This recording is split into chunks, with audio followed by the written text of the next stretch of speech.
Hello बच्चों, how are you. मेरा नाम है भूपेन कोच। मैं अजमल सुपर 40 में बायोलॉजी फैकल्टी हूँ।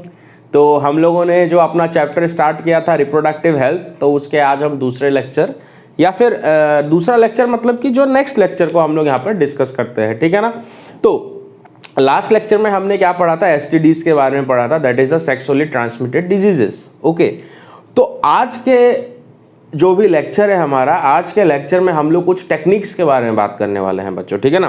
किस तरह के टेक्निक्स होंगे, जैसे कि जो कपल इनफर्टाइल होते हैं उन कपल्स को हम लोग मेडिकली कौन से टेक्नोलॉजीज का यूज करके जो है हम उनको दोबारा से पेरेंट्स बना सकते हैं, ठीक है ना। इस तरह के चीज़ों के बारे में बात करेंगे। एक दो और टेक्नोलॉजीज के बारे में हम लोग बात करेंगे, जैसे कि एक टेक्निक होता है बच्चों एमनियोसिंथेसिस, ठीक है ना।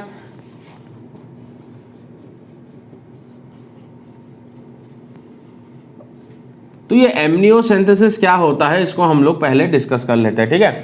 एमनियोसिंथेसिस का मतलब क्या होता है, देखो अगर कोई एक इंडिविजुअल है, ठीक है ना, अगर बर्थ से ही उसके बॉडी में क्रोमोसोम का नंबर ज़्यादा है या फिर क्रोमोसोम का नंबर कम है, ठीक है ना, मतलब कि उसमें पॉलीप्लॉइडी देखने को मिल रहा है फिर एन्यूप्लॉइडी देखने को मिल रहा है, तो इसके कारण क्या होगा, वो पर्सन का जो ग्रोथ एंड डेवलपमेंट होगा वो नॉर्मल नहीं होगा आपका, ठीक है ना। तो लेटर ऑन वो लाइफ में जो है डिफिकल्टीज फेस करेगा, या फिर उसको बहुत सारे अलग डिजीज भी हो सकते हैं, जैसे कि आप लोग जो है क्रोमोसोम से रिलेटेड बहुत सारे डिजीज पढ़ने वाले हो, जैसे केलाइन फिल्टर सिंड्रोम, डाउन सिंड्रोम हो गया आपका, ठीक है ना, या फिर ADH डेफिशिएंसी हो गया आपका, ठीक है ना।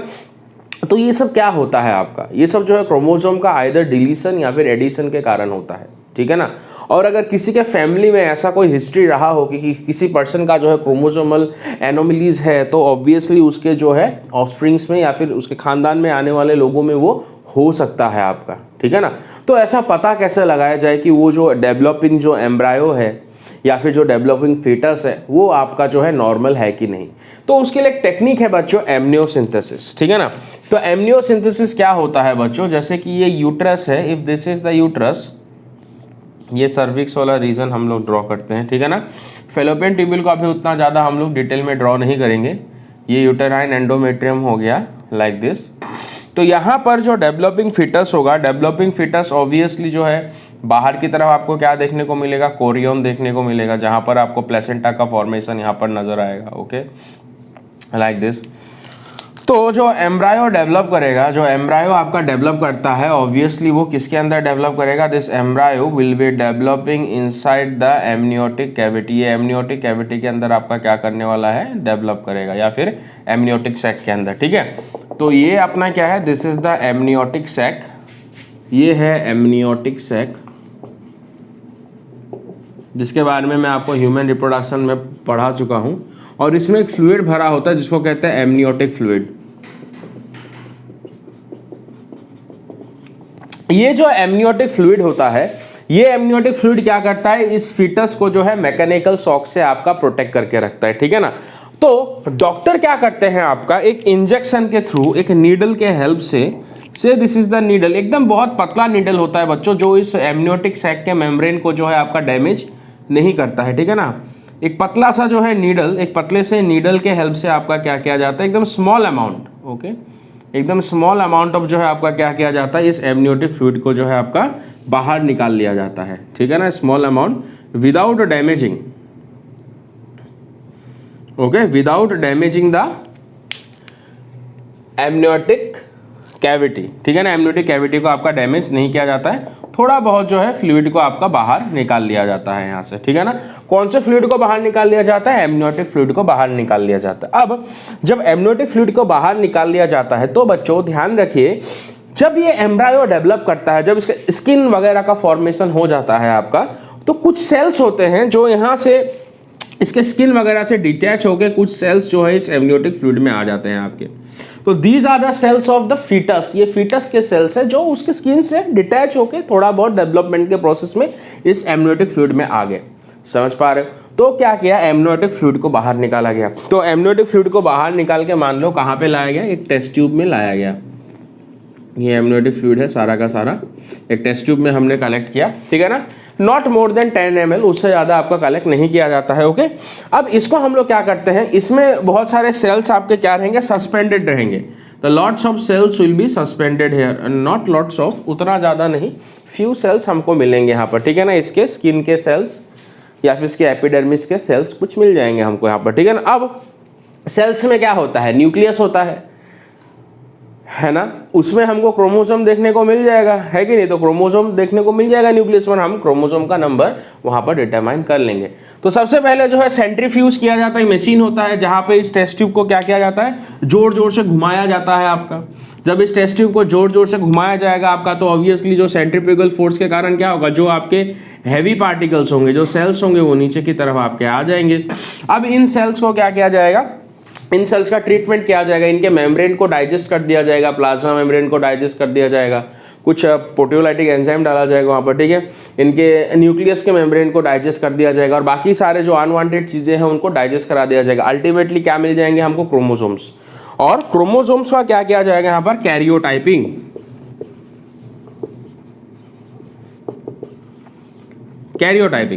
कैरियोटाइपिंग मतलब कि जो हमारे 23 पेयर्स ऑफ क्रोमोसोम्स हैं, उन 23 पेयर्स ऑफ क्रोमोसोम को आपका क्या किया जाएगा, इस तरह से अरेंज करके जो है स्टडी किया जाएगा, लाइक दिस, ठीक है ना। तो हमको जो है 23 पेयर्स जो है क्रोमोसोम इस तरह से मिल जाएंगे, ठीक है ना, ओके, लाइक दिस, उनके शेप के हिसाब से। तो हम लोग कैरियोटाइपिंग यहाँ पर कर लेंगे, लाइक दिस, ओके। अब मैं 23 पेयर्स आपका नहीं डिस्कस करूंगा। तो इस टेक्निक से जो है हमको पता चल जाएगा कि ये जो डेवलपिंग इंडिविजुअल है, इस डेवलपिंग इंडिविजुअल के अंदर क्या 23 पेयर्स क्रोमोसोम हैं, क्या सारे के सारे क्रोमोसोम नॉर्मल है, ठीक है ना, क्या इसमें कोई क्रोमोसोम ज़्यादा है, क्या इसमें कोई क्रोमोसोम कम है। तो इस तरह से जो है हमको पता चल जाता है कि यहाँ पर जो डेवलपिंग एम्ब्रायो है वो आपका नॉर्मल है कि नहीं है। मेरे ख्याल से ये टेक्निक जो है एमनियोसिंथेसिस आपको पता चल गया होगा। तो ये टेक्नोलॉजी जो है बहुत अच्छे यूज़ में लाया जा रहा था, ठीक है ना, ताकि हम लोग जो है बच्चे के पैदा होने से पहले पता चल जाए कि हमको जो है ये जो बच्चा है आपका नॉर्मल डेवलपमेंट इसका होगा कि नहीं, ओके। लेकिन कुछ लोगों ने इस टेक्नोलॉजी का जो है गलत यूज़ करना स्टार्ट कर दिया। इस टेक्नोलॉजी का क्या करना स्टार्ट कर दिया, गलत यूज़ करना स्टार्ट कर दिया, ठीक है ना। किस तरह से गलत यूज़ करना स्टार्ट कर दिया, जैसे ही हम कैरियोटाइपिंग करते हैं तो हमको पता चल जाएगा यहाँ पर कि इसका जो सेक्स क्रोमोसोम है कौन सा है, XX है या फिर XY है। तो कैरियोटाइपिंग में हमको पता चल जाता है, और X एक्सेस में हमको पता चलेगा कि ये आपका फीमेल होगा, और XY में पता चलेगा ये मेल होगा। तो इससे क्या हो गया बच्चों की, बहुत लोगों ने जो है इलीगली बर्थ के पहले ही फीटस का जो है सेक्स वो हमको पता चल जाता है, ठीक है ना। अब वर्ल्ड की बात करें या फिर इंडिया की बात करें, इंडिया में भी बहुत सारे स्टेट्स ऐसे हैं जहां पर क्या होता है कि फीमेल चाइल्ड को उतना ज़्यादा जो है आपका क्या नहीं दिया जाता, they doesn't give preference to the female child, ठीक है ना। बताते हुए दुख हो रहा है, अभी भी कुछ स्टेट्स हैं, ठीक है ना। अपने नॉर्थ ईस्ट में ये सब नहीं होता है, लेकिन वी आर गुड, ओके। लेकिन फिर भी बहुत सारे स्टेट्स हैं जहाँ पर क्या होता है कि मैं नाम लेना नहीं चाहूँगा, अभी भी मैं आर्टिकल वगैरह पढ़ता हूँ तो मुझे पता चलता है कि एक्चुअली क्या होता है, मेनली वहाँ पर डावरी वगैरह बहुत चलता है, दहेज वगैरह बहुत चलता है, जहाँ पर जो है एक फादर को एक फीमेल को क्या करना पड़ता है, शादी के टाइम पे जो है लड़के वालों को बहुत ज़्यादा ह्यूज अमाउंट देना पड़ता है। तो कहीं ना कहीं जो फीमेल है एक बर्डन हो जाती है आपकी। This is one of the reason, और बहुत अलग अलग रीज़न भी हो सकते हैं। लोगों में साइकोलॉजिकल रीज़न भी हो सकता है आपका कि हमको गर्ल चाइल्ड नहीं चाहिए, बॉय चाइल्ड चाहिए, ऐसा कुछ हो सकता है, ठीक है ना, ओके। तो लॉट्स ऑफ रीजंस, मैंने एक रीज़न बताया। लेकिन फिर क्या किया जाता है आपका, जो एमनियोसिंथेसिस के हेल्प से जो है बर्थ से पहले ही जो है फीमेल का क्या पता, सॉरी, जो यहाँ पर क्या होता है, जो फीटस होता है उसका सेक्स डिटरमाइन हो जाता है, और उसका जब सेक्स डिटरमाइन हो जाता है तो उसको क्या करा दिया जाता है, आपका एबॉर्शन करा दिया जाता है,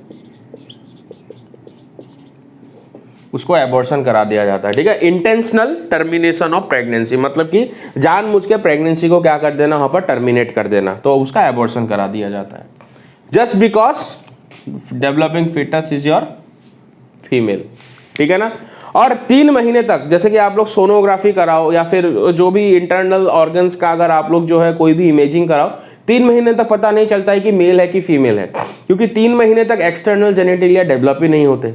लेकिन इस टेक्निक से हम लोग को जो है फर्स्ट मंथ में ही पता चल जाता है वहाँ पर कि वो मेल है कि फीमेल है। तो इसका जो गलत यूज़ इस तरह से किया जाता है। इसलिए जो एमनियोसिंथेसिस है आजकल आपके हर एक हॉस्पिटल में जो है इसको अलाउड नहीं है। ये खाली जो है आपके पर्टिकुलर जो है एकदम अच्छे अच्छे हॉस्पिटल जिनको परमिशन है वहीं पर ही खाली इसको प्रैक्टिस किया जाता है, ठीक है। और इसको प्रैक्टिस करने के बाद जो एमनियोसिंथेसिस कराते हैं उनको मॉनिटर किया जाता है कि इन्होंने बच्चे को जो है बर्थ दिया कि नहीं। Okay, so these are the thing.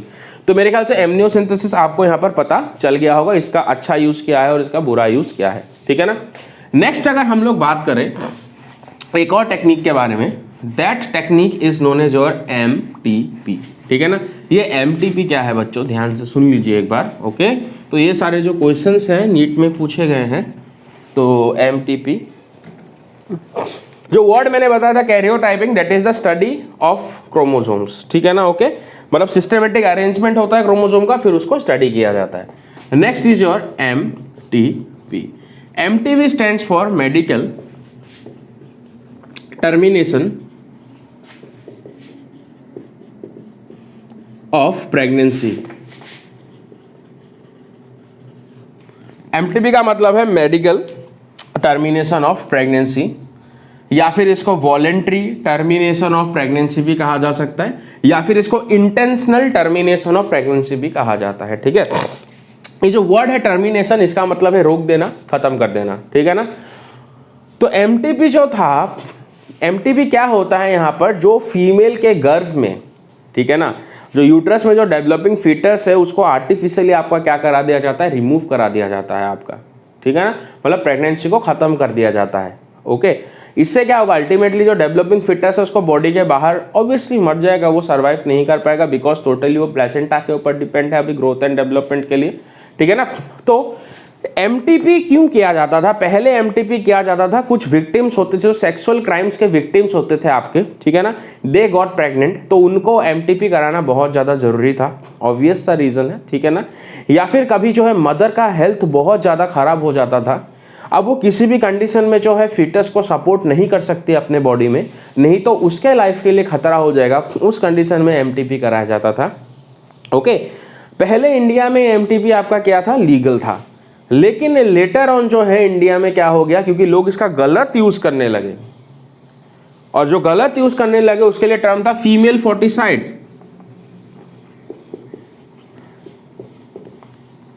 Female फोर्टिसाइड मतलब जो फीमेल फीटस है उसको क्या करना, किल कर देना। और फीमेल फीटस कैसे होगी, कैसे पता चलेगा हमको, थ्रू द प्रोसेस ऑफ एमनियोसिंथेसिस। तो उसको किल कर दिया जाता था आपका, उसको जो है आपका सर्जरी करके जो है बाहर निकाल लिया जाता था, and she is killed. Okay, birth नहीं हुआ हो फिर भी उसको किल्ड करना ही कहेंगे ना हम लोग, है कि नहीं। तो फीमेल फोर्टिसाइड जो है बहुत ज़्यादा बढ़ गए थे, तो इंडिया में जो है MTP को बैन कर दिया गया आपका, हमेशा के लिए रोक दिया गया। लेकिन इसको बैन करने के बाद भी जो है इसकी ज़रूरत पड़ी, मैंने 2 रीज़न बताए थे, जैसे कि सेक्सुअल क्राइम्स या फिर जो फीमेल वगैरह जिनका हेल्थ बहुत ज़्यादा ड्रास्टिक हो जाता है। तो लेटर ऑन जो है इंडियन गवर्नमेंट ने MTP को जो है फिर से अलाउ कर दिया अंडर सर्टेन स्ट्रिक्ट रेगुलेशंस, ठीक है ना। स्ट्रिक्ट रेगुलेशन जैसे कि पुलिस रिपोर्ट करना पड़ेगा पहले, और पुलिस रिपोर्ट करने के बाद हर हॉस्पिटल में परफॉर्म नहीं होता है, ये कुछ गवर्नमेंट के अलाउड हॉस्पिटल्स होते हैं जहाँ पर ये परफॉर्म होता है। पहले पुलिस रिपोर्ट होगा, कौन डॉक्टर कर रहा है उसका नाम होगा, एवरीथिंग सीक्वेंस वाइज होगा आपका, ठीक है ना, इलीगली इसको नहीं कर सकते। तो MTP जो होता है it is the medical termination of pregnancy, और ये सेफ कब होता है, मेनली क्वेश्चन पूछा जाता है, it is safe up to first 12 weeks, या फिर कह ले पहले 3 महीने, या फिर फर्स्ट ट्राइमेस्टर, ये फर्स्ट ट्राइमेस्टर तक, या फिर पहले 12 हफ्ते तक ही आपका क्या होता है, ये सेफ होता है आपका, ठीक है ना। उसके बाद लेकिन आपका क्या, अगर MTP किया जाए या फिर मेडिकल टर्मिनेशन ऑफ प्रेगनेंसी किया जाए, तो वहां पर जो है मदर के लाइफ को खतरा हो जाता है आपका, ये रिस्क बढ़ जाता है उसका, तो उसके बाद जो है नहीं किया जा सकता आपका, ठीक है ना। Then the female has to bear the foetus until upon an full term, ठीक है ना। तो MTP क्या होता है ये भी मैंने आप लोगों को समझा दिया, इसके रीजंस भी बता दिए मैंने। अब हम डिस्कस करेंगे यहाँ पर इनफर्टिलिटी, ठीक है ना। तो इनफर्टिलिटी क्या होता है बच्चों, ध्यान से सुनिए आप लोग। तो 2 चीजें आप लोग यहाँ पर समझ चुके हो। Now let's discuss infertility.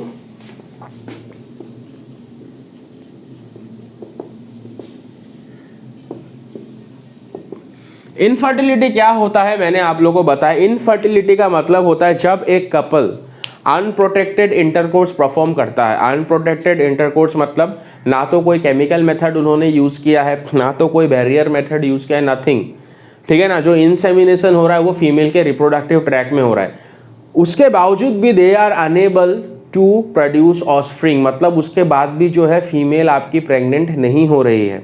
That is known as infertility. Okay, infertility के रीजंस क्या क्या हो सकते हैं वो भी मैं आपको बता दूं। इनफर्टिलिटी के रीजंस जो हैं वो मेल्स के कारण भी हो सकते हैं या फिर फीमेल्स के कारण भी हो सकते हैं, ठीक है ना। फीमेल का क्या क्या प्रॉब्लम हो सकता है, इसके फीमेल के ओवरी में सिस्ट का फॉर्मेशन होना स्टार्ट हो गया, कुछ पत्थर जैसे स्ट्रक्चर का फॉर्मेशन होना स्टार्ट हो गया, उसके कारण ओवरी डैमेज हो जाता है, जिसके कारण आपका क्या नहीं हो पाता, एग का फॉर्मेशन नहीं हो पाता। फीमेल का जो फैलोपियन ट्यूब्यूल है वो डिफेक्टिव है, ठीक है ना, या फिर कुछ एक्सीडेंट के कारण उसके फैलोपियन ट्यूब्यूल वगैरह को रिमूव कर देने पड़े, उसका ओवरी डैमेज हो गया, ठीक है ना। या फिर फीमेल का जो यूटेराइन एंडोमेट्रियम है वो आपका क्या नहीं कर रहा है, इम्प्लांटेशन को सपोर्ट नहीं कर रहा है, वहाँ पे इम्प्लांटेशन नहीं हो रहा है, या फिर इम्प्लांटेशन हो रहा है लेकिन प्रेगनेंसी के कुछ हफ्तों बाद ही जो है आपका क्या हो रहा है, एबॉर्शन हो जा रहा है बार बार। तो ये सारे रीजंस हो सकते हैं फीमेल में। हार्मोनल इम्बैलेंस हो सकता है। अगर मेल्स के बारे में बात करें तो मेल्स में ओलिगोस्पर्मिया हो सकता है, the term is oligospermia. Oligospermia जैसे कि मैंने कहा फ्यू स्पर्म्स, ठीक है ना। इरेक्टाइल डिस्फंक्शन हो सकता है। इरेक्टाइल डिस्फंक्शन का मतलब है कि उसके जो इरेक्टाइल टिश्यू है वो प्रॉपर्ली काम नहीं कर पा रहे, उसको इरेक्शन नहीं आ रहा है आपका, जिसके कारण कॉपुलेशन का जो प्रोसेस है वो नहीं हो पाएगा, ठीक है ना। फीमेल में जैसे मैंने बताया ovarian cyst, defective fallopian tubule वगैरह वगैरह, ठीक है ना। तो ये सारे जो चीजें हैं जिसके कारण क्या होता है, आइदर जो मेल है या फिर जो फीमेल है वो इनकैपेबल होते हैं कि ऑफस्प्रिंग प्रोड्यूस ना कर पाए। लेकिन फिर से यहाँ पर मैं एक बात बता दूं, अगर कोई कपल इनफर्टाइल है तो जो सोसाइटी होता है वो सारा जो मतलब जो दुख होता है या फिर सारा जो रेस्पॉन्सिबिलिटी दे देता है इसके लिए फीमेल को दे देता है कि आपके वजह से जो है यहाँ पर जो है हमारे खानदान को, हमारे परिवार को जो है बच्चा नहीं मिल रहा है, ठीक है ना। वो कभी भी मेल को पॉइंट आउट नहीं करते कि मेल के कारण भी ऐसा हो सकता है। तो डेट्स वाई जो लोग ऐसा सफ़र कर रहे हैं, ठीक है ना, या फिर आपके जान पहचान में अगर ऐसा कोई कपल है, आपके खानदान में कोई है, तो तुरंत जो है आप दोनों को सजेस्ट कीजिए कि they should go to a clinic. आजकल ऐसे क्लिनिक बहुत सारे खुल चुके हैं, ठीक है ना, जहाँ पर मेल फीमेल दोनों चेकअप करा सकते हैं और पता चल सकता है कि डिफेक्ट किस में है आपका। और लेटर ऑन जो है कुछ टेक्नोलॉजीज का यूज़ करके उनमें जो है हम लोग क्या करा सकते हैं, प्रेगनेंसी को अटेन करा सकते हैं। उन्हीं टेक्नोलॉजी के बारे में तो अभी डिस्कस करना है। उन टेक्नोलॉजी को हम लोग कहते हैं ARTS। ARTS का मतलब होता है असिस्टेड रिप्रोडक्टिव टेक्नोलॉजी।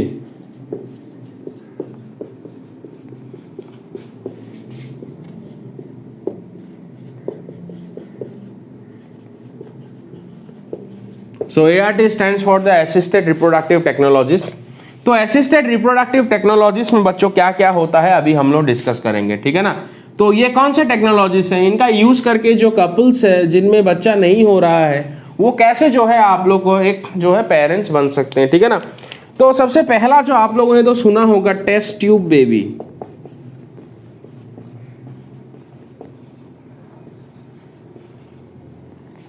तो ये टेस्ट ट्यूब बेबी क्या होता है, टेस्ट ट्यूब बेबी का प्रोसीजर क्या होता है आप लोग सुनिए ध्यान से। मैं एक एक चीजें बता रहा हूं और मैं कुछ टर्म यूज करता जाऊंगा, आप लोग सुनते जाइए।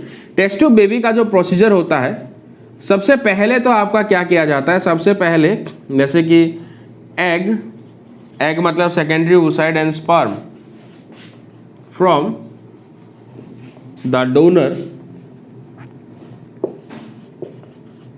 आर एक्सट्रैक्टेड या फिर obtained and fertilization is done in vitro। fertilization is done in vitro। देखो सबसे पहली बात तो टेस्ट ट्यूब बेबी क्या होता है मैं बता रहा हूं, उससे पहले आप लोग सुनिए। ये जो मैंने कहा एग और sperm are egg and sperm from the donor are extracted और ऑब्टेन्ड। मान लो जो फीमेल है, एक कपल है, हस्बैंड वाइफ है, जो फीमेल है उसका ओवरी डैमेज है, ओवेरियन सिस्ट है, उसका एग प्रोड्यूस नहीं हो पा रहा है, तो कोई एक फीमेल होगी जो क्या करेगी, एग को डोनेट करेगी। कोई मतलब कि नॉर्मल ओव्यूलेटिंग फीमेल उसके क्या होता है, एग को कैसे एक्सट्रैक्ट किया जाता है, कैस्टर्ड जैसा आपका इंस्ट्रूमेंट होता है जिसको वजाइना से, ये नॉन सर्जिकल होता है लेकिन ना, उसको वजाइना से इंसर्ट किया जाता है, सर्विक्स के थ्रू, यूट्रस के थ्रू फैलोपियन ट्यूब्यूल में जाता है और वहाँ से एग को जो है आपका एक्सट्रैक्ट किया जाता है। थोड़ा सा ये टीडियस प्रोसीजर होता है, फीमेल को थोड़ा तकलीफ भी होता है यहाँ पर लेकिन, ठीक है ना। ओके, अब जो अगर मान लो मेल को जो है आपका क्या है, मेल में प्रॉब्लम है, ओके, उसके स्पर्म्स प्रोड्यूस नहीं हो रहे, डिफेक्टिव स्पर्म हो रहा है, तो कोई डोनर आके स्पर्म देगा, नहीं तो फिर अगर उसका ओलिगोस्पर्मिया है तो उसी के ही जो स्पर्म है उसको कलेक्ट किए जाएंगे आपके, ठीक है ना। और कलेक्ट करने के बाद आइदर डोनर से ले सकते हैं, नहीं तो वो कपल खुद दे सकता है आपका, ठीक है ना। तो डिपेंड करेगा कि उनमें कैसा प्रॉब्लम है। ओके, फिर फर्टिलाइजेशन जो है इन विट्रो किया जाता है। विट्रो मतलब इन लेबोरेटरी कंडीशन, मतलब बॉडी के बाहर लेबोरेटरी कंडीशन में विट्रो। अगर बॉडी में होगा तो इन विवो कहेंगे, बॉडी में होगा तो क्या होगा, इन विवो, लेकिन ये इन विवो नहीं है, इन विट्रो है, मतलब लेबोरेटरी कंडीशन। लेबोरेटरी कंडीशन में क्या किया जाएगा बच्चों, लेबोरेटरी कंडीशन में बहुत सारे टेक्निक होते हैं, सारा आपको नहीं चाहिए अभी यहाँ पर। लेबोरेटरी कंडीशन में टेस्ट ट्यूब भी लिया जा सकता है या फिर एक पेट्री डिश भी लिया जा सकता है आपका, ठीक है, जहाँ पर किसको रख दिया जाएगा, जहाँ पर एग को रख दिया जाएगा, जहाँ पर एग को रखा जा सकता है। और आर्टिफिशियली जो है आपका क्या किया जाएगा, यहाँ पर जो है स्पर्म को भी डाल दिया जाएगा आपका, ठीक है ना। ओके, लेकिन ऐसा नहीं होता है भाई, एक टेस्ट ट्यूब ले लिया, वहाँ पे एग डाल दिया, वहाँ पे स्पर्म डाल दिया, उसको सेक कर दिया हमने, अच्छे से फर्टिलाइजेशन हो गया, ऐसा नहीं होता है, ठीक है ना। यहाँ पर क्या होता है, पूरा का पूरा वही कंडीशन आपके मेंटेन किए जाएंगे जो कंडीशन फैलोपियन ट्यूब्यूल में होते हैं। एग्जैक्ट टेम्परेचर, हर एक केमिकल, एवरीथिंग आपका मेंटेन किया जाएगा जो फैलोपियन ट्यूब्यूल में होता है। और हाईली स्टेराइल एनवायरनमेंट होता है, no condition of any micro organism there, ठीक है ना। स्टेराइल कंडीशन आपका मेंटेन किया जाता है, जो एयर होता है उसको भी फिल्टर करके आपका वहाँ पर रखा जाता है, ठीक है ना। सो लाइक दैट, तो फर्टिलाइजेशन आपका हो जाता है वहाँ पर इन विट्रो। और इन विट्रो फर्टिलाइजेशन होने के बाद क्या बनता है, जाइगोट। अब टेस्ट ट्यूब बेबी का मतलब ये नहीं है कि ये जो जाइगोट है ये यहीं पर ही डेवलप होगा 9 महीने तक और यहीं पर ही आपका क्या बन जाएगा, वो जो है फुल टर्म फिटस बन जाएगा, ऐसा नहीं होता है, रिमेंबर। ओके, ह्यूमन जाइगोट को डेवलप करने के लिए अल्टीमेटली प्लेसेंटा फॉर्मेशन की जरूरत होती है, ठीक है ना। अब प्लेसेंटा फॉर्मेशन के जरूरत के लिए ऑब्वियसली इसको कहां पर ट्रांसफर करना पड़ेगा, जाइगोट को इनटू द ह्यूमन फीमेल। इसको ह्यूमन फीमेल में आपका क्या करना पड़ेगा, ट्रांसफर करना पड़ेगा, ठीक है। अब ह्यूमन फीमेल में ट्रांसफर करने के 2 कंडीशन होते हैं, एकदम ध्यान से सुनना है बच्चों आपको, ठीक है ना। There are 2 condition to transfer into the human female. ये देखो, ये फैलोपियन ट्यूब्यूल को मैं ड्रॉ कर देता हूं। ओके, तो जाइगोट को थोड़ा मैं यहां लिखता हूं,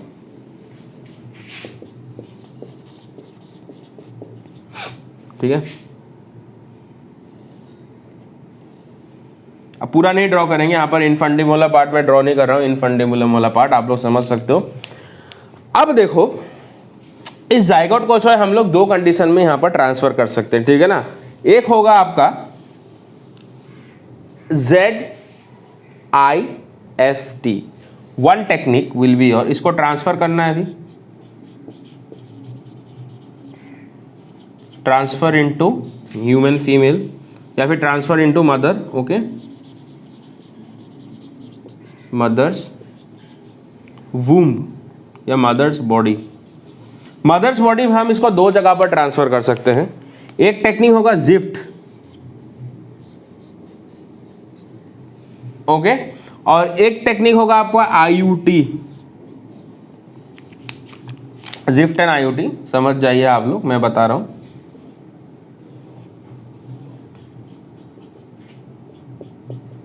जिफ्ट का फुल फॉर्म होता है जाइगोट इंट्राफैलोपियन ट्रांसफर।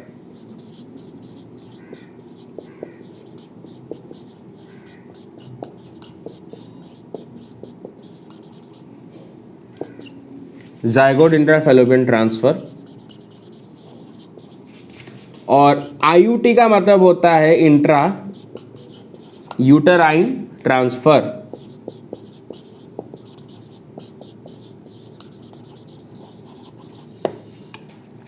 ओके, अब कब इनको कहां ट्रांसफर किया जाएगा, देखो हमने तो क्या किया, जो भी एग था उसको या फिर स्पर्म था उसको हमने क्या किया, जो है आर्टिफिशियली जो है लेबोरेटरी में क्या किया, उनका फर्टिलाइजेशन किया।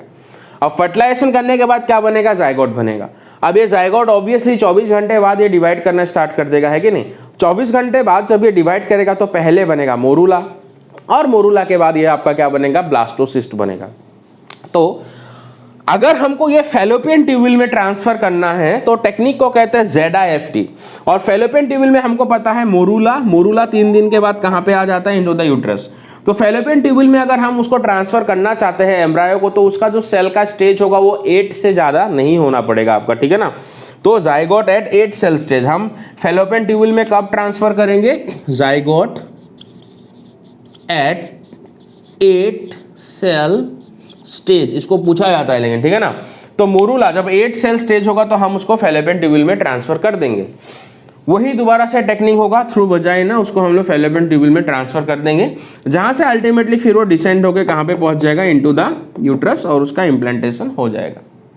लेकिन अगर जो हमने यहाँ पर जो हमको मिला था एम्ब्रायो, उसका अगर सेल स्टेज 8 से ज्यादा हो गया, मान लो 32 सेल स्टेज या फिर उससे ज्यादा हो गया, तब लेकिन हम उसको फैलोपियन ट्यूब्यूल में ट्रांसफर नहीं कर सकते। तब लेकिन हमको उसको कहाँ पे ट्रांसफर करना पड़ेगा, then we have to transfer it into the uterus. तब हमको लेकिन उसे यूट्रस में ट्रांसफर करना पड़ेगा। उस टेक्निक को कहते हैं UIT, that is the intra uterine transfer. तो जाइगोट एट 32 सेल स्टेज, तो जाइगोट एट 32 और more than 32 cell stage. So this is known as test tube baby, okay. उसके बाद अदर आप अगर ZIFT करते हो, जाइगोट इंट्रा फैलोपियन ट्रांसफर, तो वो आके आपका यहीं पर ही इम्प्लांटेशन होगा। अगर 32 सेल स्टेज में अगर आप इंट्रा यूटेराइन ट्रांसफर करते हो तो वो अगर आपके कहाँ पे इम्प्लांटेशन होने वाला है, यूटेराइन एंडोमेट्रियम में ही लेटर ऑन इम्प्लांटेशन होगा, और उसके बाद नॉर्मल उसका ग्रोथ एंड डेवलपमेंट होगा, ठीक है ना। अब एक बात, ये तो एक और आपको टर्म सुनने को मिलेगा, याद रखिए, सैरोगेट मदर।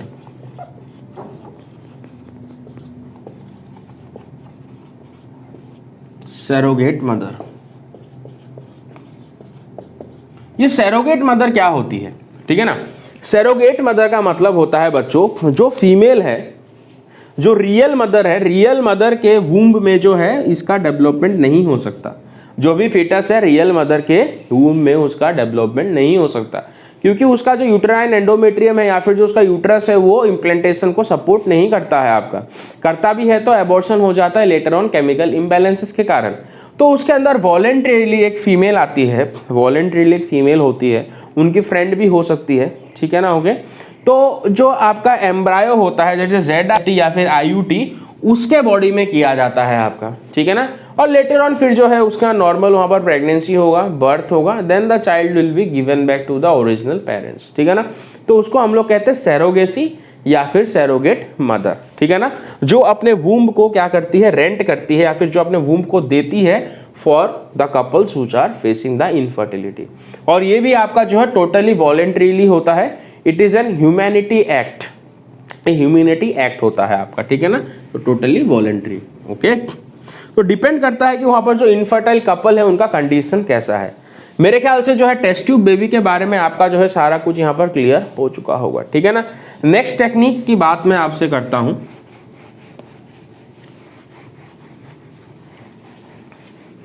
तो अपना जो नेक्स्ट टेक्निक है दैट इज योर GIFT, ठीक है ना।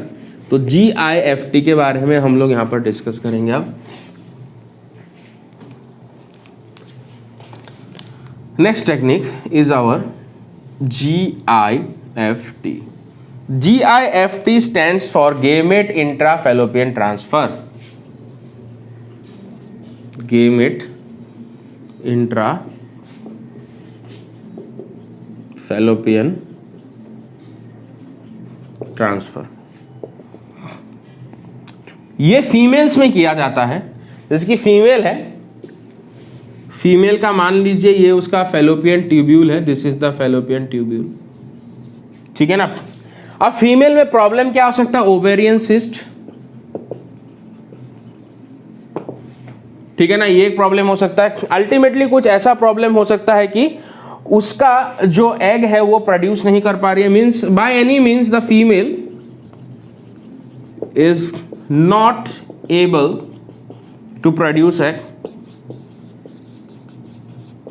उसके में हार्मोनल इम्बैलेंस हो सकता है। अगर उसका पिट्यूटरी ग्लैंड को अगर इंजरी हुआ हो किसी कारण से, किसी एक्सीडेंट में, तो वो FSH LH रिलीज नहीं कर सकता, जिसके कारण ओवेरियन साइकिल आपका स्टॉप हो सकता है, उसके कारण भी एग प्रोड्यूस नहीं हो सकता। लेकिन उसमें एक कंडीशन का होना जरूरी है, at least one functional fallopian tubule, at least one functional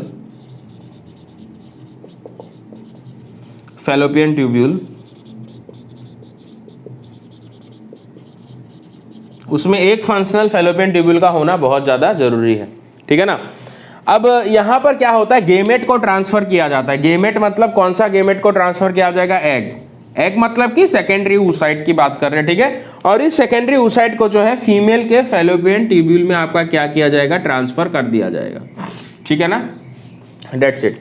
ये जो एग है ऑब्वियसली कोई डोनर फीमेल देगी, ओके, तो डोनर फीमेल देगी, उसके फैलोपियन ट्यूब्यूल में ट्रांसफर कर दिया जाएगा, क्योंकि वो फीमेल खुद एग को प्रोड्यूस नहीं कर पा रही है। उसके रीजंस मैंने आपको बताए। उसके बाद नॉर्मली जो है अपने जो भी मेल पार्टनर है उसके साथ क्या होगा, सेक्सुअल इंटरकोर्स होगा, इंसेमिनेशन होगा, फर्टिलाइजेशन होगा, जाइगोट बनेगा, और आगे का प्रोसेस आप लोग जानो, ठीक है ना, जानते ही हो।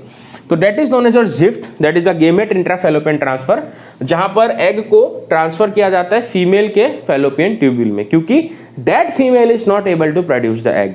और ये एग जो होते हैं कहां से मिलता है, डोनर से मिल जाता है, ओके। ये हो गया हमारा GIFT। चलो अगले टेक्निक को हम लोग यहां पर पढ़ेंगे। जो अगला टेक्निक है बच्चों, that is your known as your AI। अगला टेक्निक होता है AI। AI stands for artificial insemination।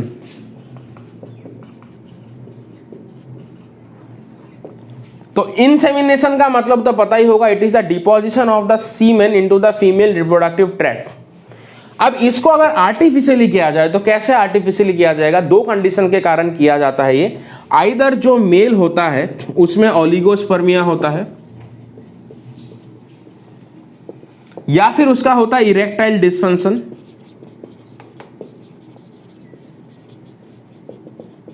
Erectile dysfunction के कारण जो उसका एक्सटर्नल जेनिटेलिया होता है इरेक्ट नहीं हो पाता है, दैट इज द पेनिस, और जिसके कारण इंसेमिनेशन वो नहीं कर पाता। ये दो कंडीशन हो सकती हैं। ओलिगोस्पर्मिया मतलब फ्यू स्पर्म काउंट, जिसके कारण जो है सारे के सारे स्पर्म जो है अल्टीमेटली फैलोपियन ट्यूब्यूल में आपके रीच नहीं कर पा रहे। तो ऐसे, या फिर वो मेल जो है एग प्रोड्यूस, या फिर वो मेल जो है स्पर्म प्रोड्यूस ही नहीं कर पा रहा है, उसके स्पर्म सारे के सारे डिफेक्टिव है। तो उस केस में जो स्पर्म होगा वो लेकिन डोनर से लिया जाएगा आपका, ठीक है ना। तो यहां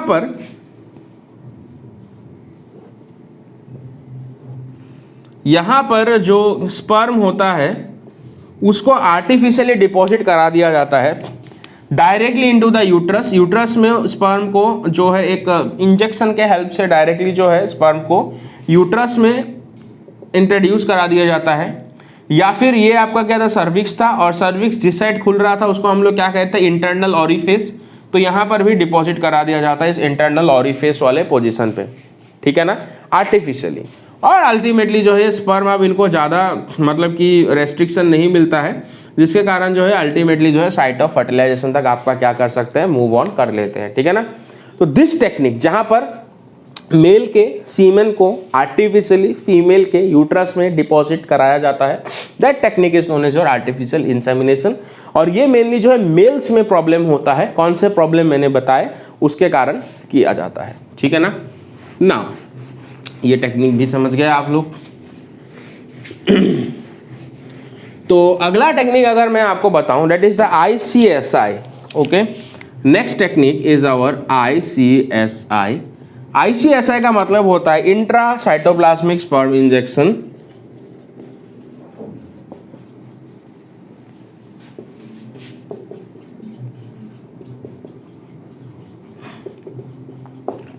तो ICSI stands for intra cytoplasmic sperm injection. यहां पर क्या होता है बच्चों, बहुत ही डेलिकेट आपका प्रोसीजर होता है, जहां पर जो एग होता है, एग को जो स्पर्म होता है वो क्या नहीं कर पाता, पेनिट्रेट नहीं कर पाता। एक कपल्स होते हैं जिनमें आपका कोई प्रॉब्लम नहीं होता, लेकिन फिर भी उनमें फर्टिलाइजेशन नहीं हो पाता, क्योंकि जो एग होता है वो जो स्पर्म होता है एग को वो पेनिट्रेट नहीं कर पाता। तो यहाँ पर डायरेक्टली एक माइक्रो इंजेक्शन के हेल्प से, मैं थोड़ा बड़ा ड्रॉ कर देता हूँ यहाँ पर, ठीक है ना। तो ऑब्वियसली जो है यहाँ पर क्या किया जाएगा, स्पर्म का पहले ट्रीटमेंट किया जाएगा, ठीक है ना, कैपेसिटेशन वगैरह इसका किया जाएगा, कुछ केमिकल्स वगैरह में इसको वॉश किया जाएगा आपका, ठीक है ना। तो अल्टीमेटली यहाँ पर क्या किया जाता है, उस सिंगल एग को जो है आपका लेबोरेटरी में स्पर्म से इसको इंजेक्ट करा दिया जाता है, ठीक है ना।